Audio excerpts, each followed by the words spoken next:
আমি এইভাবে কখনো কাজ থুইয়া দোকানের বাইরে কখনো এইভাবে বসে থাকি না। তো আজকে মনে করেন যে আইতে 15 মিনিট দেরি করছি, তো আয়া দিয়ে যে গেটটারে তালা মাইরে দিছে, মানে কাজের ভিতরে ঢুকতে পারতাছি না। তো একজন লোক দিচ্ছে, আমি মনে করেন যে ঘন ঘন বাইরে যায়, আর আমি মনে করেন যে 5 মিনিট 10 মিনিট লেট করে আইলে মনে করেন যে মেইন জায়গায় মনে করেন যে অবজেকশন জায়গা তুই দেরি করে আহস না। আমি মনে করেন যে দোকান বন্ধ করে কই জানি ঘুরতে গেছে গা না খাইতে গেছে গা, কইতে পারি না, যেহেতু সকাল 6টা বাজে। এখন মনে করেন যে বাইরে মনে করেন যে বয়ে থাকার লাগতেছে, এই রাস্তায় বয়ে রয়েছি। তো হ্যাঁ মনে করেন যে এক সময় মনে করেন যে ওইখানে জায়গা ওইখানে জায়গা এক দোকানের ভিতরে থাকলে আমারও থুই মাঝে মধ্যে এক জায়গায় জায়গা। আমি মনে করেন যে বাংলা জানি না বিদায় কোনো কিছু কইতে পারি না।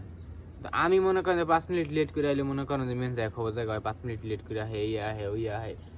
মানে ভাই মানুষের একটা থাকার দরকার যে ভাই আমিও তো দোষ করি, মানুষের দ্বারাই তো ভুল হয়।